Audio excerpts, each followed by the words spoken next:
the sentiment on Calico skies right now is one that's kind of familiar with cruising, and it's just that we wish we could stay longer, but we can't because of the weather. So that's one of the yin and yang kind of things with cruising. We get to see a lot of places that we would never see if we weren't on the boat, but we don't often have control over like how long we can see those places. We had a low oil alarm in the middle of the night on the last night. We've never motored a boat 125 hours in a row before, and I typically do add a little bit of oil, like every 100 hours or so, like it burns a little bit because it's an old diesel engine. And the old hose here. Forecasts don't agree, but we could risk waiting a day, but then there might be too much wind. Like the model don't really agree, so the conservative thing is just to get out of the way of everything and just go.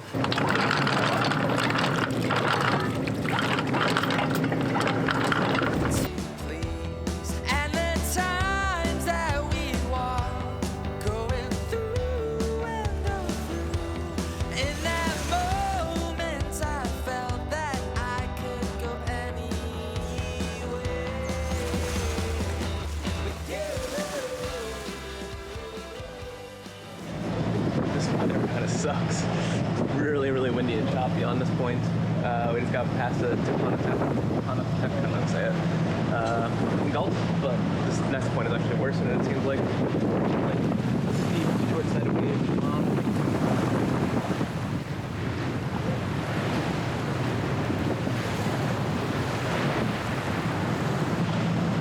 Not really the best time to be pounding with a broken davit arm. I think I have pretty well stabilized. I wasn't able to lift it up and over into the little hole. There's too much pressure and everything. I don't know if it's a dock or something, but I have one of the sheets for the Code Zero or Spinnaker or Dyneema going through there.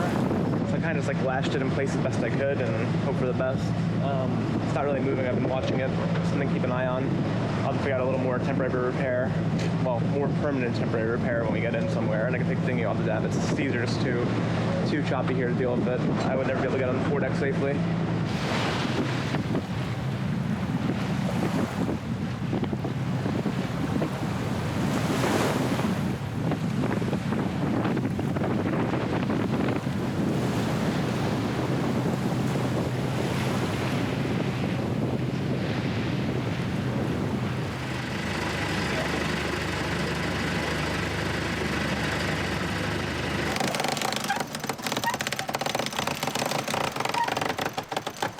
Centerboard's going down.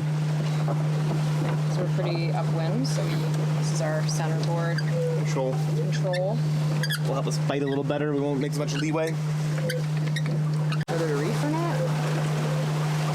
We're on a borderline of reefing. It's blowing 16. We're currently in Rapim, Chiapas, headed north up the west coast of Mexico, aiming for Zihuatanejo, about 200 miles away, nearing the end of our 550-mile passage from Chiapas. Yeah, this is one of those things with being on the edge of a wind strength. Yeah, 17. We're sailing at 17 knots at 39 apparent. We're doing 4.7. And we're really trying to conserve fuel, and we're kind of down to, like, we're borderline now as to whether we can get past Acapulco, which is what we kind of wanted to do. We wanted to get to Z not Awehu, I can't pronounce it. Z something. Basically, like, every time you stop into a port, it kind of just takes time to come in and out. We're supposed to technically checking off a port captain every time, or right, it's like gray zone. Like that's the other thing with Mexico is that when it's kind of similar to Costa Rica, right? National Reserve base, where you have to tell them where you're going to go next when you leave. And they don't always care, like if you're just stopping, but if you need to get fuel, like sometimes you need to be cleared in. That's like a whole day process. So for us to go get fuel in Acapulco and we don't really want to be there, it might require like going to the offices. So. But I think apparently, like, one of my buddies told me there's like a Panga that delivers fuel, so I'd be tempted to just like take on 20 gallons that way. It's not like we need a ton of fuel. Are you gonna go try and get some rest now? Yeah, I mean, I guess everything seems relatively stable. 15 knots, 40 apparent, doing 4.5 knots. Not great, but we're only going 4.5. I'll take it. I mean, we could make. Do you think there's still current against us? Yeah, I think so. Are you in your bed? I think I'm gonna eat something. Our little sea berth.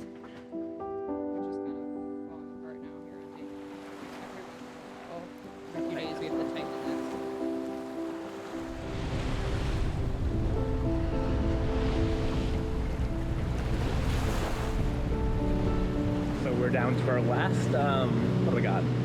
I got 10 gallons on the rail, and I got probably a half tank, so we're probably down to our last, like, I don't know, 18 or 20 gallons, and still another 100 miles to go, 130.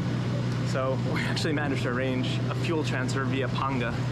It was a bit of a negotiation, as everything is in Mexico, but I think we got him to like 60 US for delivery, which is kind of a lot for 100 liters extra, but considering they won't let you fuel up in Acapulco here without like the Zarpe, like getting a new Zarpe, national Zarpe, so I would wind up having to spend half a day running around to the offices, or if you go to the yacht club where they charge a membership fee. If you're not a member, it's extra money for the fuel. So we found like a local Panga guy to come and get the fuel. He's gonna come do like a boat-to-boat transfer where we don't even need to anchor.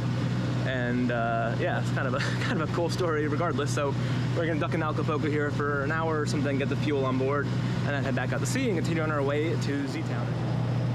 Puerto Acapulco, Port Captain. Sailing vessel Calico skies 1-6, over.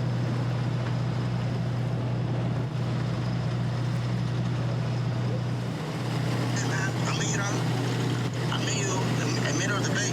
I got the fuel ready.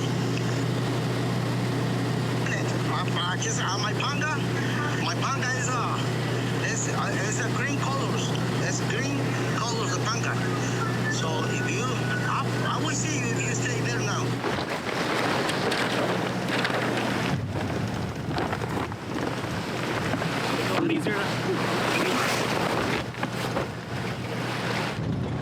Hola. We have our main tank is pretty full, so it'll go into the jerry jugs. Is it easier to go like give you the jerry jugs or us the big one? We go into jerry's. What's that? It's not big enough. No? It's only 18 gallons. Hi, hola. No, you will receive right there. We pay in cash, and then we pay on for the first one. Okay, you're gonna go. Vente para acá medio, pero mejor. Got it. Wait. 1, 2, let's go. So you don't waste. ¿No traes aquí en embudo? No, güey, no traigo nada. Tengo que dejarlo ahí de tomo para la Panga. No, por eso, ya nada más los tiramos ahí y ya nos vamos para allá. Y ya hacemos.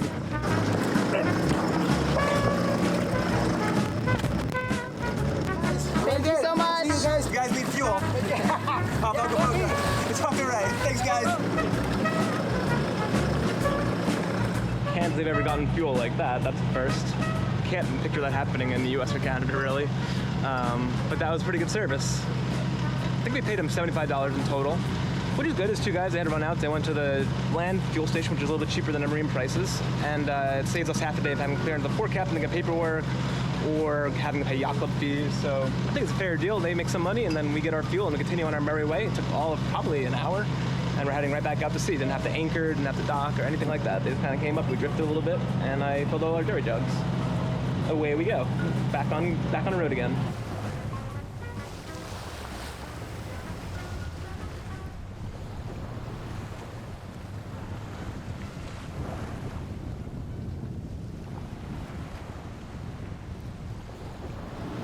Well, it's morning of day 5, I think. Kind of losing track of days out here.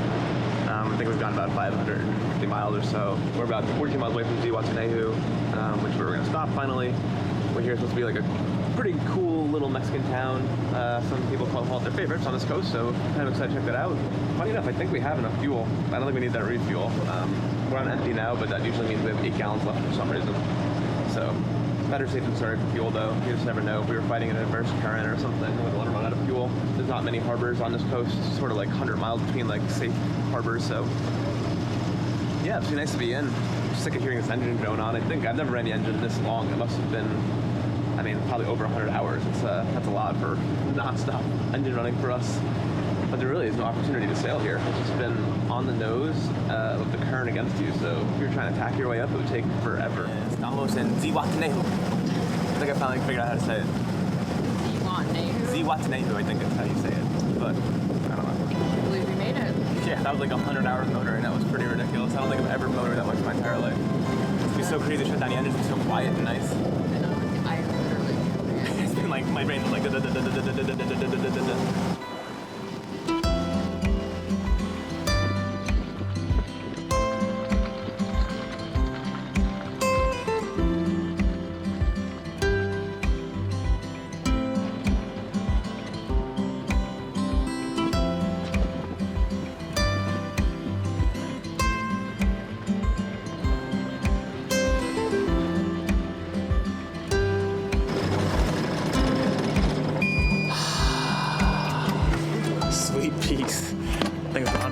25 hours straight almost. That's a whole lot of engine noise. It's like 120 hours too much. Yeah. So it's a couple hours later, and we had a rest and put out a video, and now we're gonna go to shore. Our friends are picking us up, Brian Kaza and Jordan. Yeah, it's time for a margarita and a taco. It's been a long trip. Yeah. Hi, guys.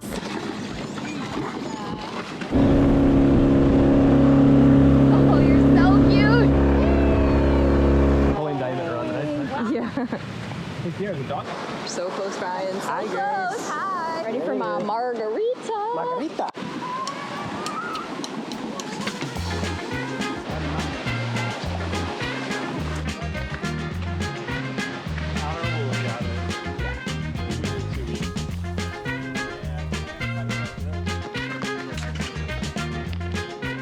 Okay. Margarita time. Cheers, guys. Somewhere. We made it to Ziwat. Yeah. That's pretty. Ooh, that's good. It's not weak. I look old and tired, my dad said. You didn't sleep that much.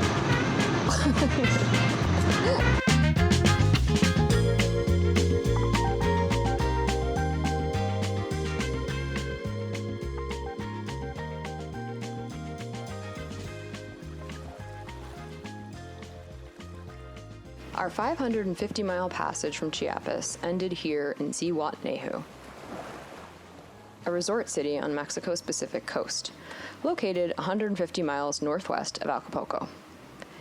It's known for its beaches, restaurants, and marine life. Until the 1970s, it was a quiet fishing village, but even after tourism exploded here, it retained much of its historic charm. We're headed back in today after our quick explore yesterday to have a better look around. Right away, we're taken with the pretty boardwalk, or Malecon, and can feel that instant chill type of vibe. Ready to check out town? Yeah. It's cool to be on land again. I know, and this looks like a cool place. We had drinks last night in it. Yeah, it's a very clean, nice clean town. Yeah, I like it here. And we may be... Might be leaving tomorrow. It's another low. It's been quite an active season so far already. So we may have to head up to Barra, which is a good lagoon. The marina is like a hurricane hole, so I think we're gonna do another 200 miles tomorrow already.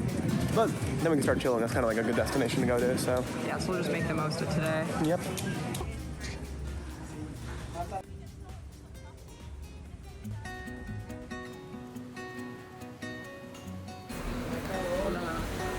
Since we might only have today in this pretty spot, we're going to make the most of it.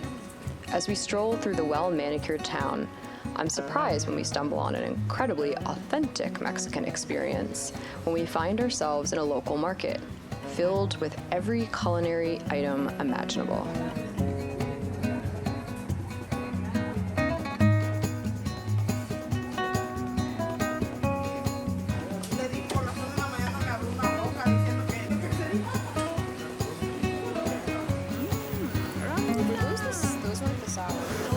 Something sweet.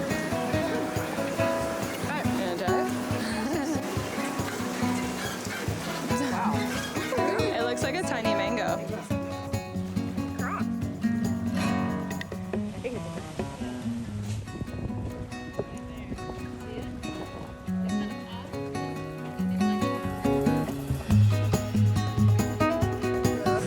Really nice water. Yeah. Are you gonna take a bite here? Yeah, these are shrimp tacos. Camarones.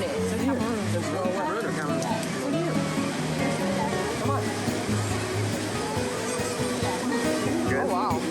Mexico.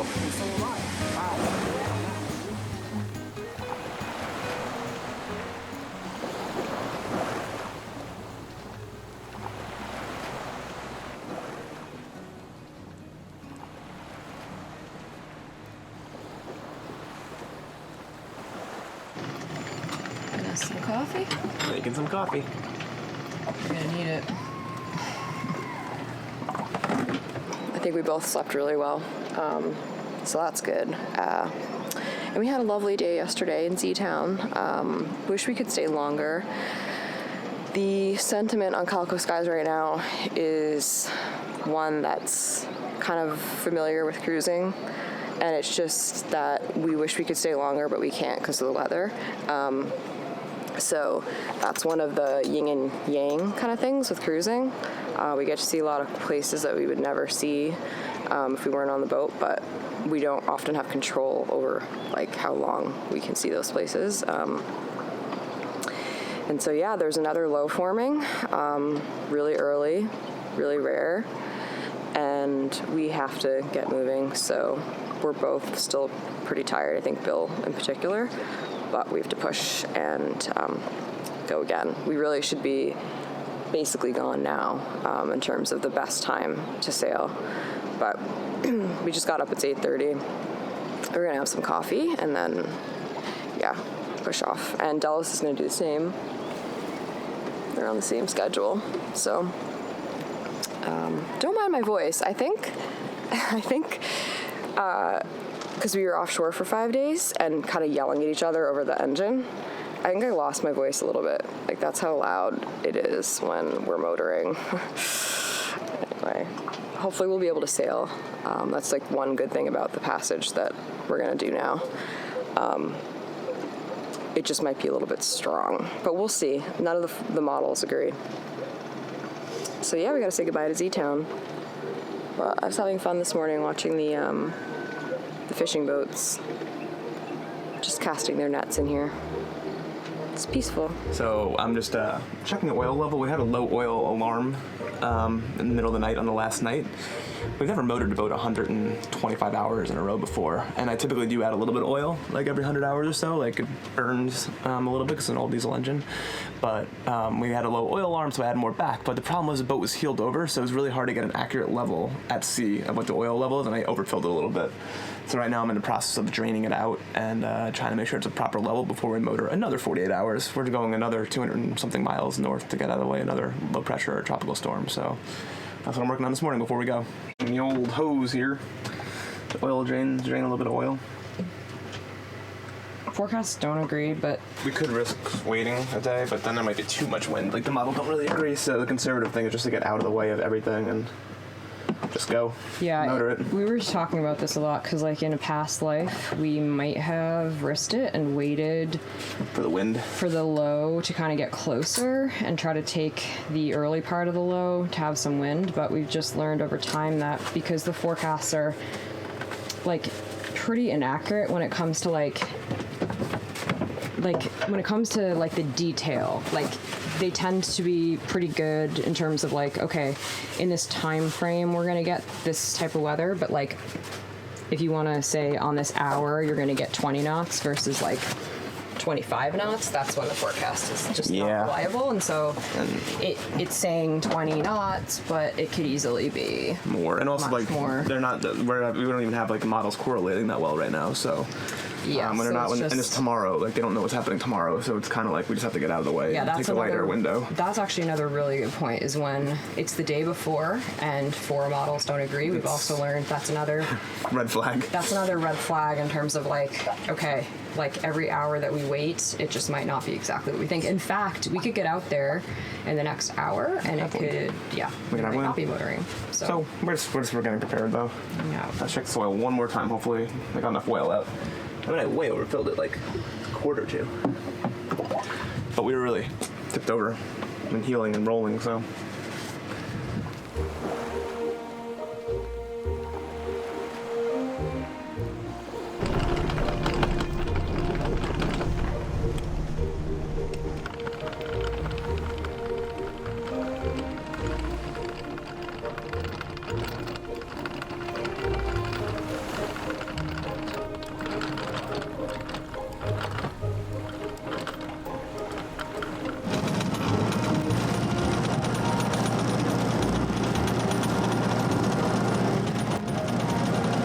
Here we go. 200 more miles. 240. So that'll be like a lot of miles this week. I think. A lot of motor miles and a lot of like meeting upwind. Yeah, I think the last 2 weeks or 2.5 weeks, I guess we've probably done like over 1,000 miles. It was like 500. It was like 450 to Chiapas. We another like 570, and now we're going to 200. So we're basically doing like the entire east coast of the states, like Maine to Florida, in like, I don't know, like 2.5 weeks. So it's a bit of a marathon pace, but we're making it, we're doing it.